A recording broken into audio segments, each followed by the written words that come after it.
Vanessa, Life Mentoring. Today is all about waiting. Waiting.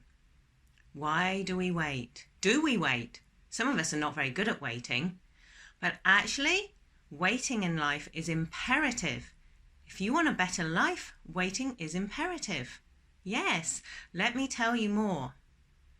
So what is patience? We need to have patience. What is patience? Patience is when you can wait, and it's a manner in which you wait, like calmly, without an ill effect. Have you heard of delayed gratification? Delayed gratification is when you don't get what you want right now. It's about choices. We're faced with choices all day, every day in life. Big choices, small choices. Delayed gratification is when you don't take the most immediate gain or result and you hold off and wait for a bigger result later. So for example, you don't go spending lots of money now so you can save it up for a house later. Now it's really, really important that we learn delayed gratification. And yes, we can learn it. So fear not, if you're not very good at waiting, if you haven't learned to wait, you can actually learn it. And it is for your benefit to learn it. Waiting can be quite hard. Personally, I felt a little bit impatient. I couldn't wait. And I actually learned to wait, and I learned patience. And it's a form of self-control. Let me tell you a little bit more about the triggers that make it hard to wait, because the main trigger is time. You know, that we want it now, or we've got to be there now. We've actually developed impatience.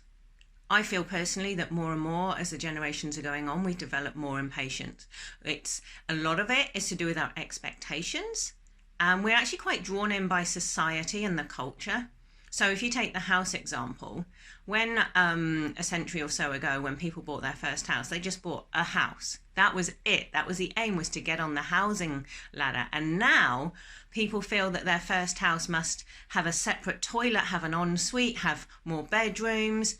And that's society's expectations. So we get impatient to move up the ladder to get the nice house. We want it right now. So society puts that pressure on us. And that, if you think about it, imagine if you didn't get the nice house and your friends did, then that feels like a reflection on you. So there's society expectations, there's time, as I've already mentioned, and then there's money. So all of this, we've developed these pressures that we put on ourselves because they're either self-imposed or they're through society, and we've learned not to be patient anymore. Let's just talk a little bit more about what's behind this. So it's partly, as I mentioned, about control, and partly, as I've mentioned, about expectations, and also the trust, because sometimes we feel, well, look, if I don't get it now, I might lose the chance to have it. So we have to learn that trust. So if we want to learn patience and delayed gratification, we need to understand the value in waiting. Because that's why we don't wait. Why would you wait? So there are effects of being impatient and not waiting.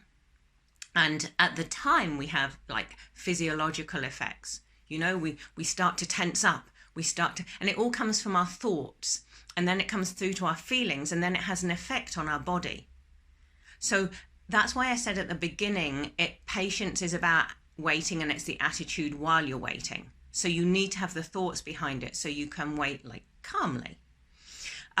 So it's really, really hard because it's about self-control and having the discipline. But if you can understand the importance of waiting and delayed gratification, I think that actually helps your thoughts and your feelings and your whole physiological effects.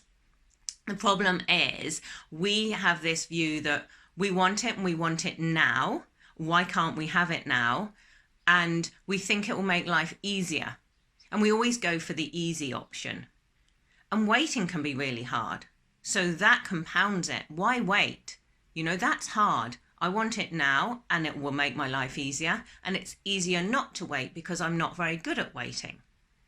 However, if you can resist this, if you can learn the self-control, they have shown the benefits of delayed gratification. The benefits are phenomenal. It's your health, it's your finance, your whole overall well-being. Substance abuse is decreased, obesity is decreased. So the aim today is not really for me to tell you how to learn delayed gratification, but more to understand why it's important in life. Because I think if you understand why it's important, you'll have the motivation to wait. But if you want to, 3 steps that I could tell you today to learn are firstly to be aware. Be aware of when you're taking the now, the short-term gain, over the long-term bigger gain. So it's a short-term smaller gain or waiting for a long-term bigger gain. Let's take the money and mortgage one. You can either buy lots of yummy food now and have holidays, or the longer gain is you get the nice holiday, the nice house that you want. So you save up that money. So firstly, it's about awareness, which see the value in it and notice the things that you're doing. And then just look at your expectations. Are you expecting it now? Are you expecting it to happen straight away? And then my advice is to start with small steps. You know, just do little things at a time. Practice it with, should I eat that cake now? But then I've eaten lots of sugar and I've put on weight and then I'm going to have to lose more weight. So just look at your lifestyle and start with the small things, and then you can grow it to the bigger things. So just to summarize, we are not good at waiting. We have got really bad at waiting. We've actually learnt impatience. And this isn't actually helping us to get a happier, better life. Learning delayed gratification, learning to wait. Thank you for coming today. Thank you for listening. If you'd like any help with this, you can just hop on a one-on-one call with me for free. Happy to help you. And I'm hoping this helps you. I hope you digest this and you start to rethink and look at the ways you're being so that you can have your better life. Have a good week.